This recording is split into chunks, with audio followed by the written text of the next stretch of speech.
I hear a rustling in the leaves and turn immediately to see what the disturbance is. But the minute I do, I am pulled back by a strong force and my world goes dark. What? What is happening?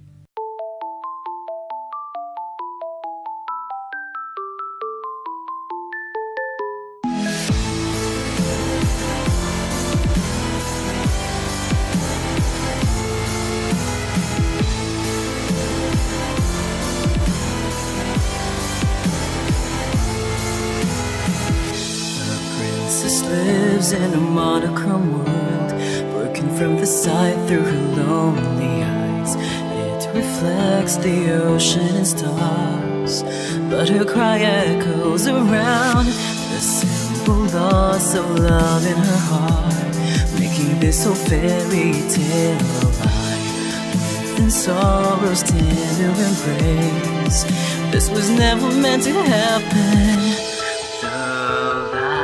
Of the day, the only reason you have to stay. Hear me sing my song and just keep holding on. Cinderella, why don't you stay with me tonight? We will dance until midnight comes and we could run away. Oh, we will never ever be apart. Set aside all your fears, this magic lives inside your heart. I am here, would you wanna stay with me tonight? Follow me, we will run across the bridge of fantasy. Oh, all the pain and sadness that you feel, believe in me, hold me close, don't ever let me go. Come and stay with me forever, magic lives so long as I am here. What's up guys, the name's Princess Angielle and welcome back to Cinderella Phenomenon. So last week we left off, Jesus Christ, their day out was just like, it's a whole lot of, I'm gonna be stubborn and show that I'm strong, and then turns out Karma had a lot of handful with us. But anyways, excuse me, we got to see him shirtless, that's a plus. He saved us, plus I guess, and plus is he kissed our hand. Well, this is getting better and better, I guess. But we just had to be stubborn. Anyways, let's just continue. It looks like we're just, either it's a dream or a flashback, I don't know. You really are a handful, but a delightful handful. His words keep repeating in my head. I cannot stop hearing his voice and feeling his lips on my hand. My face feels warm, and every time I think about his words, my heartbeat feels unsteady. I really have to stop thinking about that. Karma is karma, and he puts on that overly polite act with everyone. Yeah. No, I think he was gonna grow to like you. Plus your blush is cute. It'll always be cute. But then I am pretty sure I've never seen him do something like that with another person. Yeah, that's true. I'll just go downstairs and stop thinking about all this. I need to tell Parfait and Delora what happened. Because of the time I had returned to the marching yesterday, I never spoke to anyone about what happened. Maybe someone's downstairs. Someone usually is. I leave my room and make my way downstairs to the reception. It is quiet when I enter, but not as silent as I thought it would be. Karma is sitting at one of the tables, speaking quietly with Parfait and Delora. His injured hand is sitting on the table, bandaged. I cannot help but stare at it, my heart plummeting. His injury is my fault. So, you have yet to hear the entire story? No, I'm afraid I'm not quite privy to the information Waltz has. Is that correct? Waltz has been directly involved in this far longer than you have. What about Waltz? Princess, you're up early. They all turn to look at me as I stand at the table. Karma still looks tired and is not in his dress. He looks somber, but still smiles at me. Rana, how nice of you to join us. When did he start saying my name without my title? Rana, you've run into a lot of different mishaps this week, haven't you? I thought you would be stubbornly avoiding work. Instead, you go out of your way to get yourself into trouble. This involves me directly. How would I not be curious? You've also been irresponsible, sneaking out without any of us knowing. I have the freedom to do whatever I want to. I even wore a cloak to... Oh no, the cloak. I left it at the bar. I feel a nudge at my arm and Karma is holding out my cloak with a tired smile. Thank you, Karma! You saved my life! You went back to get this? When? Yesterday, when you were still in bed. You've been running yourself dry these last few days, Karma. It's nothing. Thank you. Oh wait, I just realized she said thank you. What's this? Are ice princesses thanking someone? Why is that something so strange? Oh, come on now. She's not so icy. Rin is more fire than anything. She's filled with unbridled passion and confidence. Confidence that has gotten me nowhere so far. Don't look so dour, Reina. You've become quite the accomplished woman. Karma gestures towards me and I flush, unsure of what he is talking about. Then, I notice Dolores' eyes are on me too. Oh! Parfait, do you see that? What are they looking at? I reach down to grab my necklace and then pause. I cannot stop the gasp that leaves my lips. Oh my gosh, she's got another part! That's awesome! When did this happen? Princess, you didn't realize there was an extra piece to your necklace? Congratulations, Princess Rana! You're a step closer to breaking your curse. I feel proud. I only ever felt this way around Mother. She did me a great favor yesterday. If not for Rana, I might have suffocated beneath a pile of very excited women. That's true. I remember those women chasing him. I feel so bad. Wait, helping Karma escape was a good deed? She was selfless. He's not even mentioning the injury he got protecting me. Parfait and Delora are both smiling, but the cheerful mood does not last long. What were you all talking about before I came down? About your kidnapping. Well, kidnappings. Both of them. It looks like we have a serious problem on our hands. What do you know about this? What does Waltz know that I don't? Princess, it's more about what everyone else knows that you don't. What everyone else knows?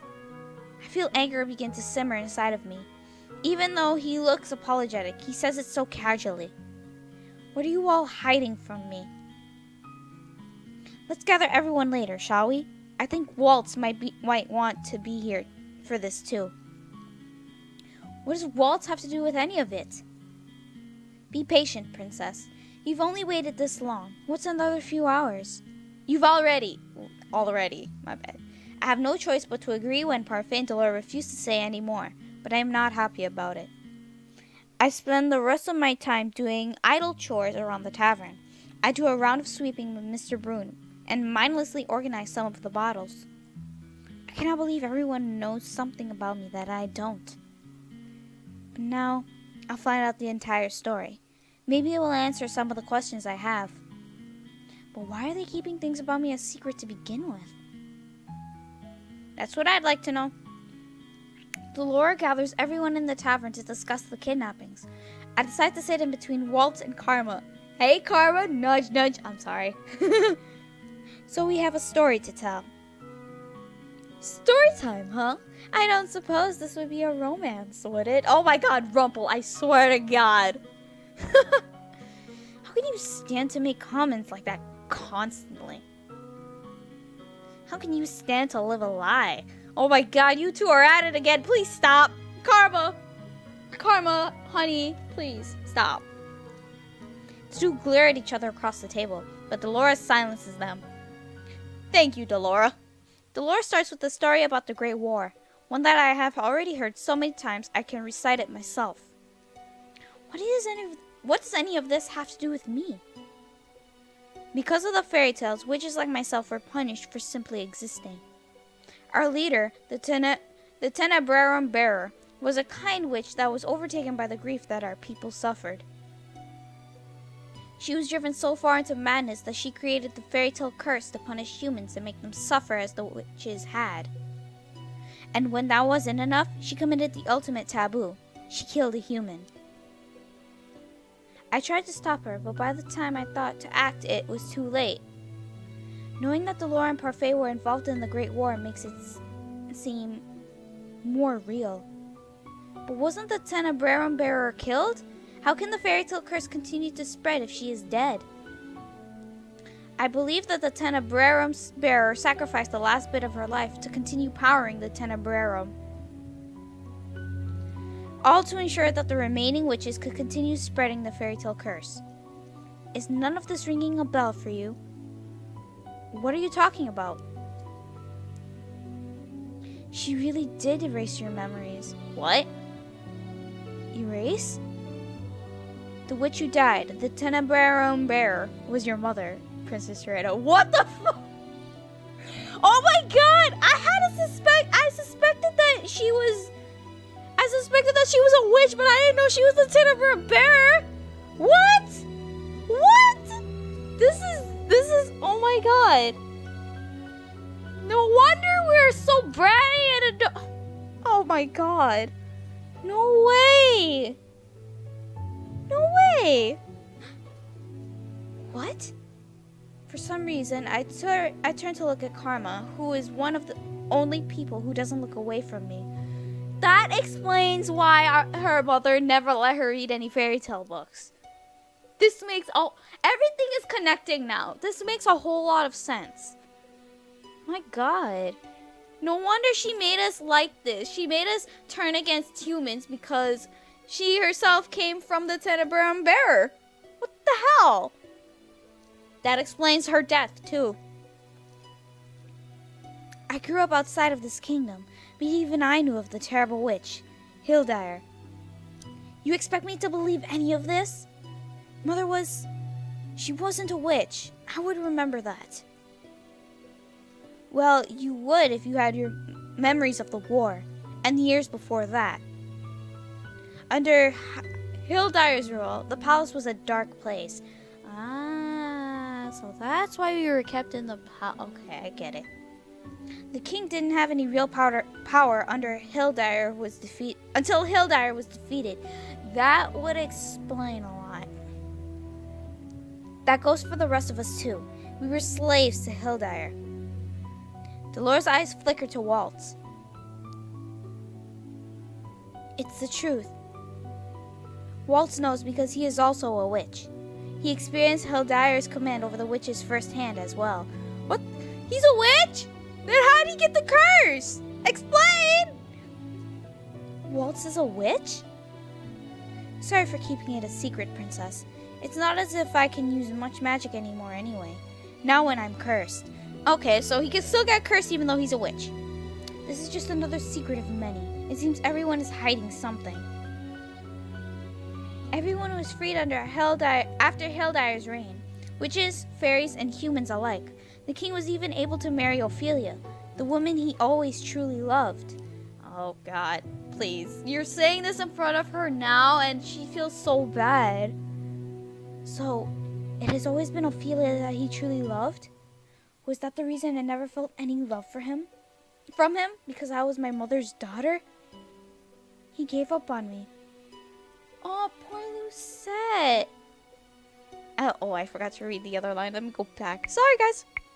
No, dear. I don't think he gave up on me. My voice is too loud in the reception area. I feel like crack beneath the pressure and suddenly I want to cry. But Mother told me so many times not to cry. The king gave up on me. But Mother didn't. Mother would tell me this was all a lie. She would tell me not to trust anyone. They must be lying. I turned to Karma. For some reason, I trust him more than I trust Delore or Parfait. Is this the truth? I was told the story of Hildire and her daughter, Rena. They said you were the picture of elegance, but that you shared your mother's icy nature. But I don't think that's true at all. If Hildire was ice, then you most certainly are a warm fire. If my mother was a witch, then what does that make me? You're a witch as well, whether or not you were ever taught to use magic. On your upcoming birthday, you will become the Tenebrarum bearer. What? Do you realize how ridiculous this all sounds? Me? A witch? The king never said anything. And now I cannot even ask him if this is the truth because I am cursed. Why would you even curse me? We didn't want a repeat of the tragedy, Reyna. I sat on your shelves for almost a year, Princess. There was ice in your heart, and if you had inherited the Tenebrarum in that state, who knows what would have happened? Then why didn't you just tell me any of this? Delora and Parfait looks at each other before dropping their gazes to the ground. If we had told you before, would you have even bothered to listen? The king must have tried to do the same thing, and look how that turned out. You shut out everyone who tried to tell you about Hildire's true nature. That is probably true. Even now, I'm having trouble believing that they are telling me the truth. The whole world feels as if it is collapsing around me. I need to escape. I need to go out and be somewhere else, but why are the witches looking for me? You are the heir to the Tenebrarum.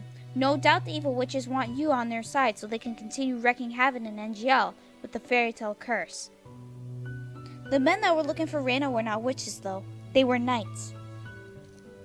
Perhaps the witches and the knights are working together? No, I don't think so. They were talking about an imaginary princess that didn't really exist. They just wanted to see if it was the truth. Because Fritz was talking about that too, that we were still a princess. In which now I believe Fritz has the curse. A curse. I don't know what curse he has. Until we find out in his route, sooner or later. This must be part of Alcaster's scheme to steal the throne. How to what? What? No wonder they were kicked out. You know the truth about Alcaster. Oh my god. So many secrets. I'm shook. I am so shook. What are you talking about? The reason why Garland and I left the Order of Caldera was because the king did not believe us about Alcaster's coup. How would he know of the princess's identity, though? Anyone who isn't a witch, a fairy, or isn't cursed shouldn't be able to remember her. But now we know that it is not just the witches looking for the princess, but the knights of the Order of Caldera as well. Okay, everything is falling into place now. They definitely have a description of her from someone. Oh god, close again! Reyna? Karma reaches out a hand to touch my shoulder, and I flinch back before standing up. I cannot speak about this now. I want to be alone. Better go. She'll need a lot of time to think.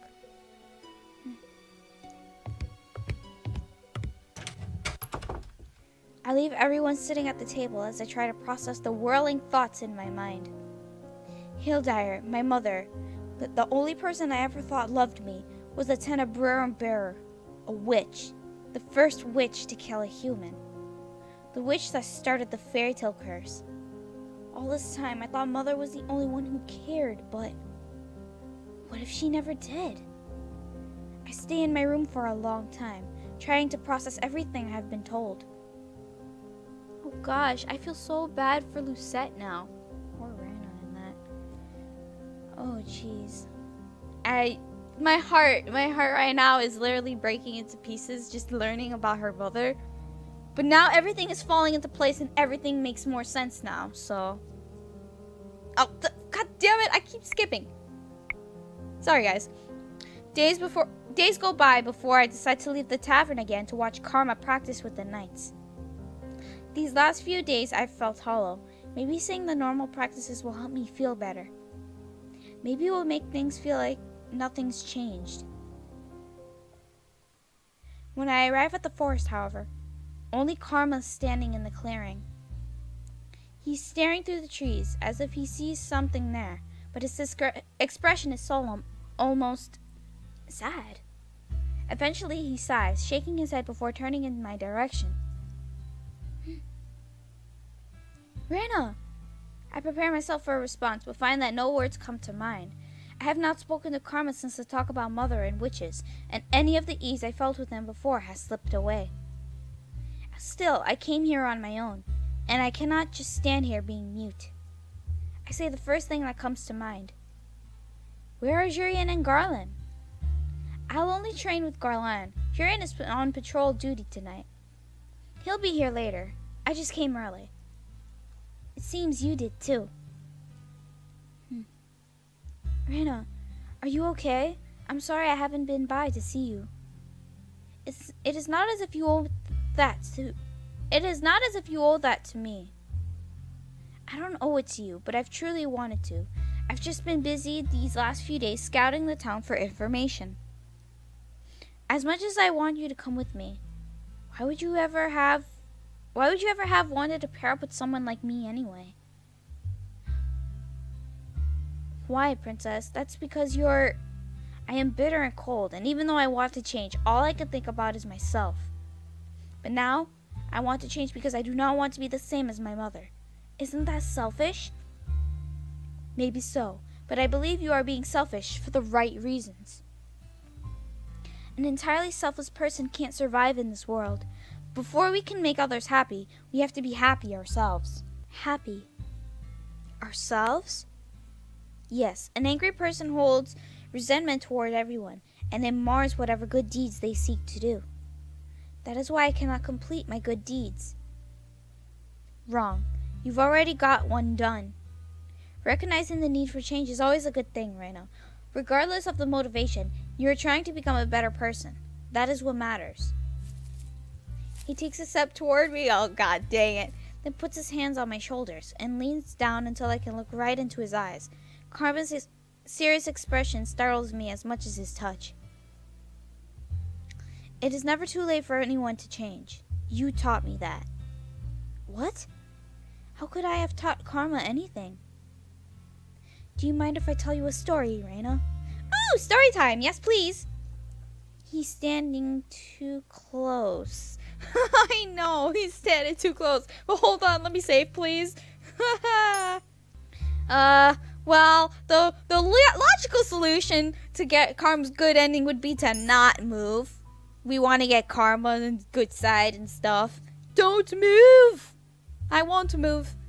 With his face so close, all I can do is stare right into his eyes. Those glimmering, awesome eyes. Karma's hands tighten around on my shoulders, and for a few moments I feel a slight panic rising in my chest. Then Karma steps away from me with a rough shake of his head. Karma? Next time I do that, Reina, feel free to push me away. What? It's better that way. What does he mean by that? You never answered. Will you listen to my story? All right. Well, that probably didn't even get us a point. Should I try the other option? Hold on. I'll be right back. I'll try the other option and then I'll decide from there. All right, we're going to step away from him. Let's see what happens. I take a step away from him and Karma's hands fall from my shoulders. He sighs out. The story better be just as dramatic as mine. Thank you, Reina. For what? Well, look at that! For agreeing to listen. And for what you just did. Well, I'm keeping this choice, guys. Apparently I got the right choice. The last choice I did was wrong. I keep looking out for points for Karma, so I'm sorry if I'm not doing it the way I'm supposed to. I'm just choosing the choices that I feel like would benefit most. But I want to gain points for Karma. I want to get his good ending. So whatever I choose, I go back. If I don't seem like the right choice, then I go back. If I don't get the same choice, if I don't get the same point, what I'm trying to say is, if I don't get a point for Karma on either choice, like what happened between him and Rumpel, then I'll just go what I think it fits best for Karma. So, anyway, let's just continue on. For agreeing to listen, and for what you just did. Stepping away from him? Was I distracting him? Once upon a time, in a land far, far away, there lived a crown prince from a kingdom called Brugantia, I think. Brugantia is one of the neighboring kingdoms, so this isn't make-believe?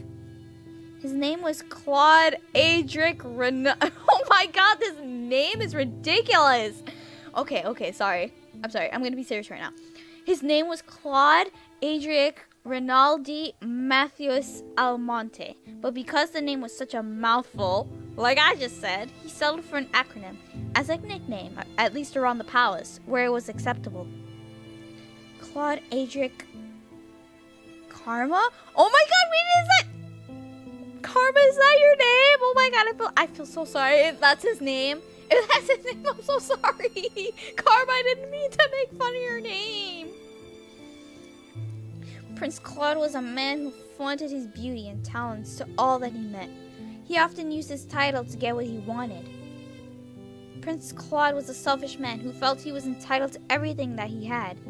He was vain and often left his castle unattended so that he could avoid his responsibilities. Then, one day, he chanced upon a beautiful maiden in the town square. He led her around the whole day, being as charming as he possibly could. And then at the end of the day, he asked the woman to be his lover. She agreed, but their time together did not last long.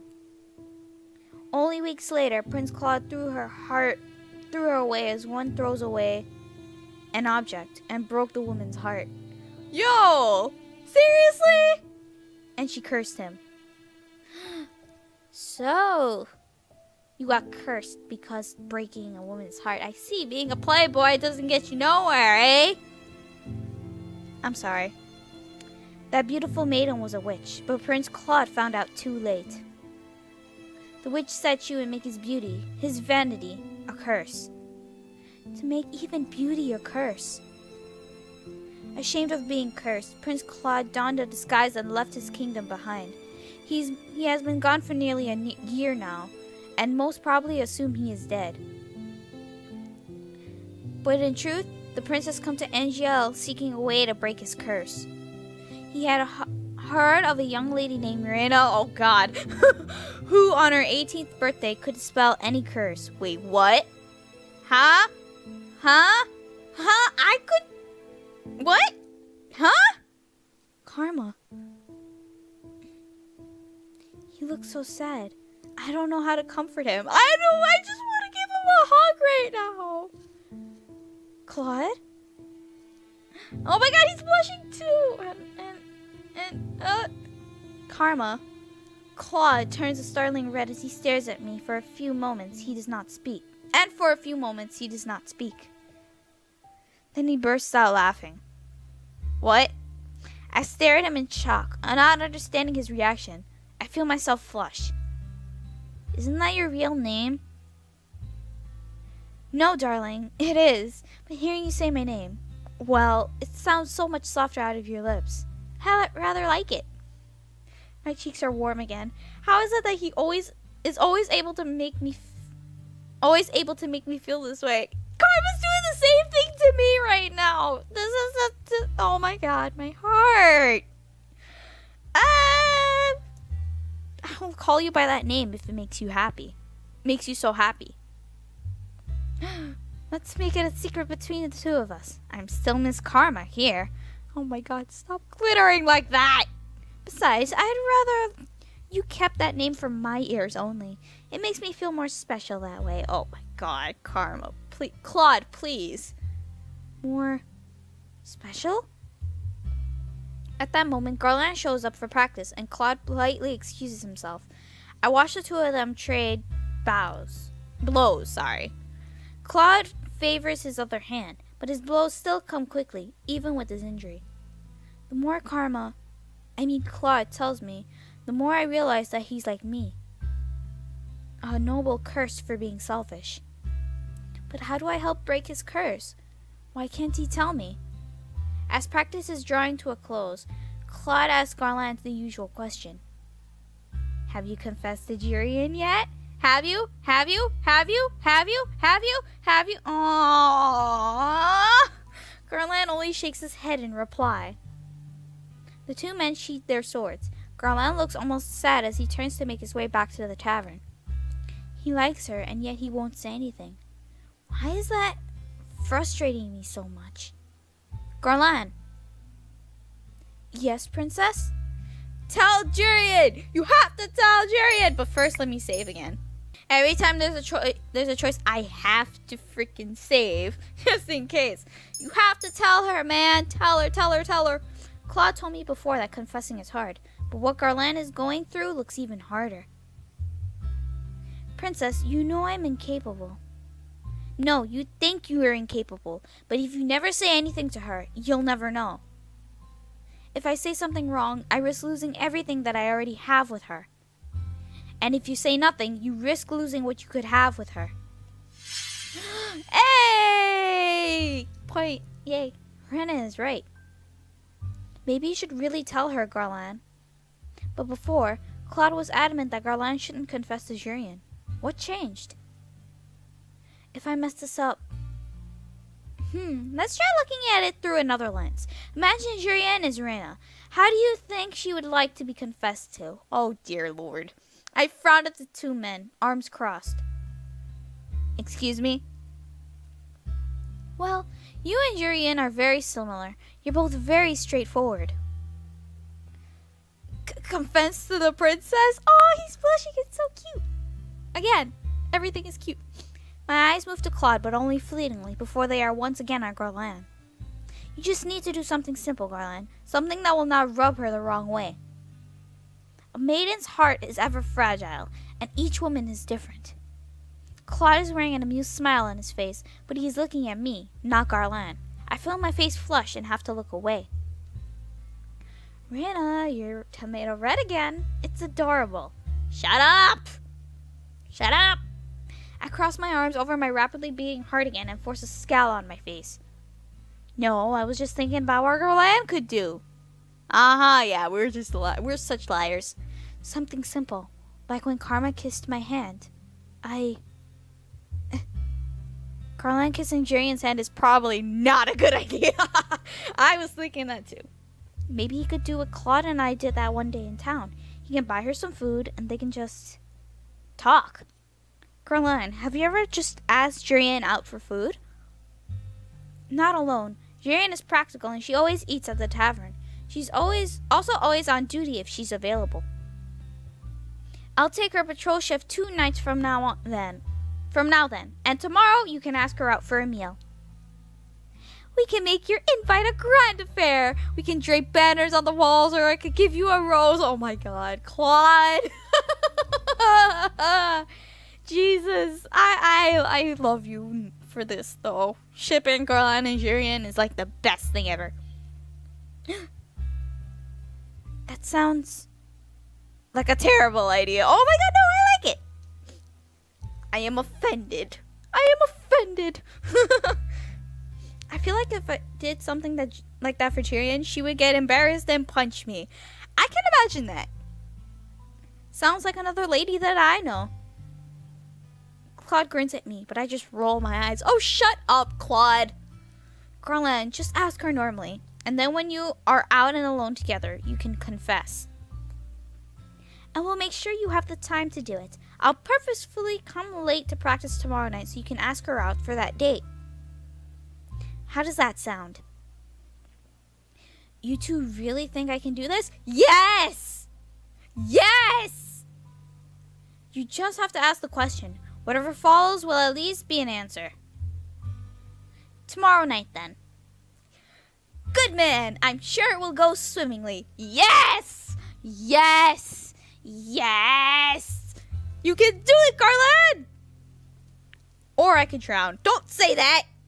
You won't drown, Garland. Garland excuses himself with a nervous smile before Claude turns to me expectantly with a mischievous grin. Now, Rena, we'll come here early tomorrow and spy on them. We need to scope out a good spot. Claude is me. Claude is totally me. Spy on them? Of course. We need to make sure that our efforts pay off. Jeez. At this moment, I'm thinking of Yosefire right now. She would do something. Claude and Rena or Lucette is kind of like Yosefire and Frozen in this sense. Okay, hear me out. Yosefire is like extremely outgoing and stuff. So when she finds out about, people being in love, she will just like be there and be like, Come on, it's gonna work. This will work. And then she'll try to drag Froze along. Froze will be like, no, please don't. Please don't get involved. Oh, God, Yosafire, you're getting involved. Why do you have to get me involved, too? Like, the people who love the Grey Garden, don't you agree? This is, like, the first thing that came to my mind. Okay, I'm talking too much. Anyways, I don't think we should. You don't want to see how it plays out? I mutely shake my head, unable to put my emotions into words. For some reason, I am imagining myself in Jurian's position. It feels too personal. Claude's likeliness suddenly springs to mind, and I feel my face grow hot again. Oh, God damn it! Claude! Rana, you've been oddly out of it today. Claude reaches out a hand toward me, then abruptly pulls away. I stare as he smiles at me, almost sheepishly. The conversation between us dies, and we return to the margin. Days pass, and though I did not spy on the conversation between Jurian and Garland, I noticed that Garland had been smiling from ear to ear during his practice with Claude recently. Does that mean she accepted him? Does that mean? I can only assume that his confession went well. Yay! Yay! I'm so happy! My ship got together, but I couldn't see it, sadly. Aww. But they got together! Yay! Hooray! Oh, I'm excited. Okay, anyways. Claude took the patrol shift tonight, and as I lie in bed, I am restless. Every time I watch Claude practice with Jurian and Garland, I'm reminded of the palace, of Fritz. Fritz! I miss you! I wonder how Fritz is doing. Is he still practicing with the other knights? My thoughts darken as I recall the kidnappings. Claude had to save me every single time. He got injured saving me. Unable to sleep, I slip out of bed and make my way to the reception room. The night air is cool and no one stops me from standing just outside of the margin. I cannot just sit back and do nothing anymore. I have to act. I do not want Claude to get hurt because of me again. Ooh, hello, Claude. Eventually, I see Claude approach. He looks tired and is moving more slowly than usual, but when he sees me, his lips quirk into a smile. Rena, what are you doing out here tonight, love? Oh my God, do not call me that. We are not in a relationship yet. Though I really love you and I hope you feel the way back, but you were kind of a cheater to the witch. So I'm kind of mixed about that, but still do not call me that. Even though I like it. Love instead of darling. That's new. Hello, Claude. Blush again. His face is dark red again. If you're using my real name, I suppose you've come to ask for something serious. How could he know that?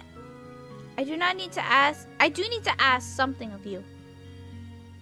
Well, if you need a shoulder to cry on, I'm right here, love. Please stop it. What? Oh, is this not about... Never mind. I'm asking if you will be my instructor. For some reason, I seem to have caught Claude off guard. He stares at me for a few moments. What?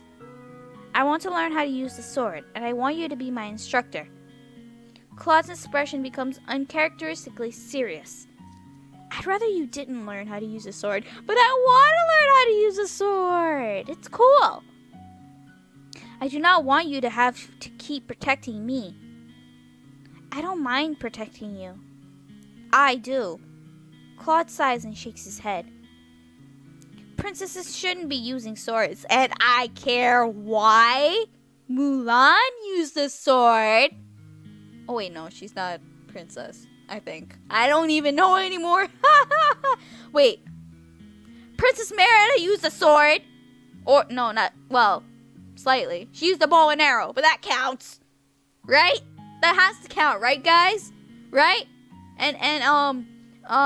Fuck, I forgot her name.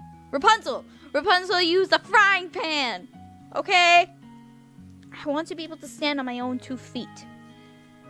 You are. I do not want you to get hurt again when I could do something about it. Teach me, please. Claude. Once again, he flushes. It seems to be an instant reaction, and it is both amusing and endearing. It won't be easy. I wasn't expecting it to be. Claude stares at me for a long time before finally letting out a heavy sigh. Fine, I'll train you. Yeah! You won't learn in a day, but I can teach you the essentials. You can use one of the knight's training swords. Thank you. Ah, she's smiling again! Guys, she's smiling again! That's the best thing. This smile. Protect this smile. It is pure. Protect it with all your life. I'm sorry, guys, if I'm too loud, I'm really sorry for deafening your ears. I suggest lowering down the volume now. I'm so sorry. I should have probably warned you from before I might be loud. But anyway, let's just continue on. Music to my ears. Meet me in the clearing in 10 minutes. 10 minutes? What? You said you wanted to train, so we will. Don't expect me to go easy on you. But aren't you tired? He looked exhausted when he came in, and now he wants to train? Already trying to get out of training? No! That's not what I meant! I am not! Claude shakes his head, but he is smiling. I'll see you there in a few minutes, love. God dang it, Karma. Moonlight spills through the leaves, illuminating the forest with gentle light. Long minutes pass as I stand in the clearing, I begin to feel restless. It isn't like Claude to be late. Is he tending to his injury? I hear a rustling in the leaves and turn immediately to see what the disturbance is. But the minute I do, I am pulled back by a strong force and my world goes dark. What? What is happening?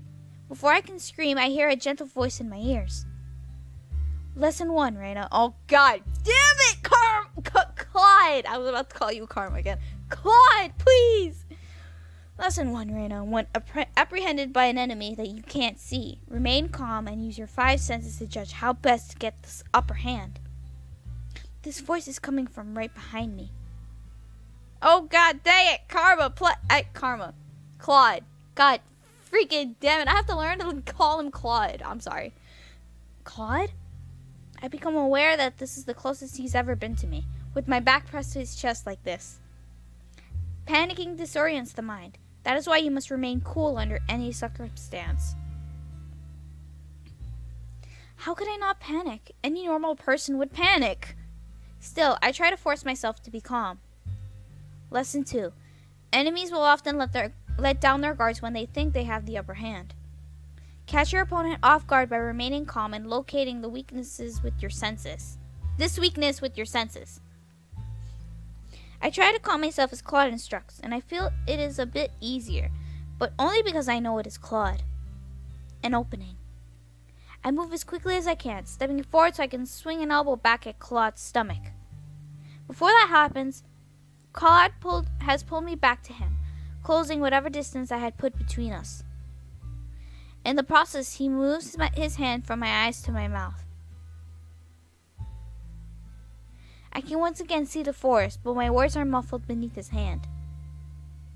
Another thing to remember, you won't always be able to catch your enemy off guard by throwing punches or hits at them. Your opponent will usually always be stronger than you, Raina. Remember what I said about a weakness. Enemies will often let their guards down when they believe they are winning. Just like I have. An opening? A thought occurs to me as I glance around me and then down at Karma's bandaged hand. Karma's bandaged hand is over my mouth. Is this an opportunity or a trick? What will you do, Princess? What kind of tactic would remove you from my grasp? Saving again? Well, I would think about biting his hand since his hand is injured.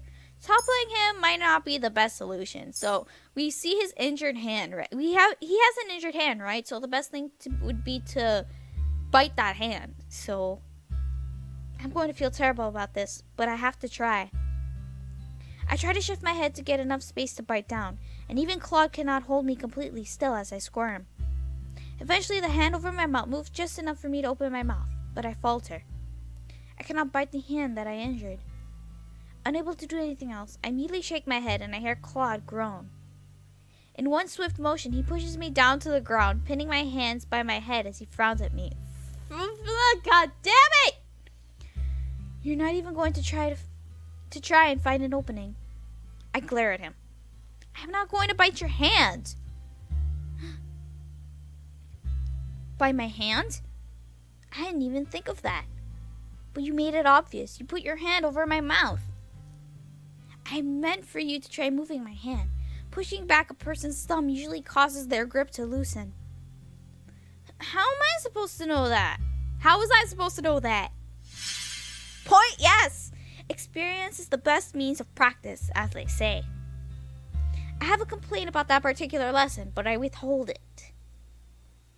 That was a pretty good attempt. Oh, God damn it. Hand, please stop. That was a pretty good attempt, love, but not good enough. I'm afraid. I wasn't expecting you to come at me like that. I was expecting sword practice.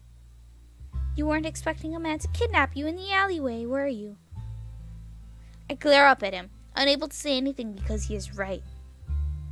You're oddly quiet. It is hard to find an opening to hurt you when you are not really my enemy. He does not move, but continues to stare at me. His face is close to mine. Close enough to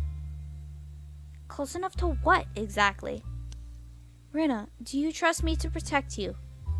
That's not the point. I need to be able to protect myself. Because you're planning on investigating the witches on your own? No, I want to be able to protect myself because I do not want you getting hurt protecting me. Karma leans down and I can feel his hair at my cheek. For a few moments, everything slows to a stop and all I can hear is my heartbeat and his slow breathing. Oh shit, please nah. Once you set your mind to something, you don't let go, do you? Karma. God, I read it as karma. Oh God, help me. Claude pulls away from me before I can respond, and he's standing again, offering me a hand. I thought we were at least gonna get a kiss or something. Dang it. But at the same time, good he didn't kiss me. Let's get started with some sword work then.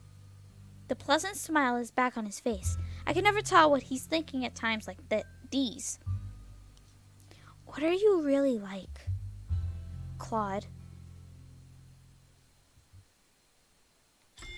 Chapter 7, Thorny Rose. Jeez. Ugh. Okay, guys, that's a good stopping point for today.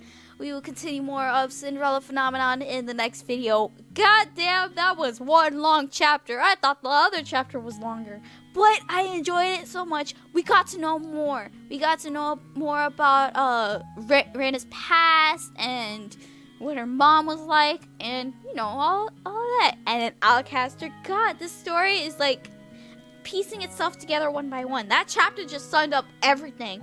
And we got more stuff with Karma, eh? And we got Jurian and Garland together, guys. Give yourself a pat on the back. Even though I should be giving myself a pat on the back. Okay. But this was by far the best I've seen in Karma's Road yet. Okay? Okay. Lucette or Reina is starting to slightly warm up. Even more. We got a piece, which is actually really cool. We just have to do 2 more good deeds and we're good. And she realizes what her mother was like and she's trying to change. She realizes this. This story is really getting good so far and I can't wait to play more. Sadly, in the next video. So, with that being said, thank you guys so much for watching. If you guys like this video, give it a thumbs up. If you guys would like to see more of my videos, then click subscribe. Anyways, I'll see you guys in the next video. Bye!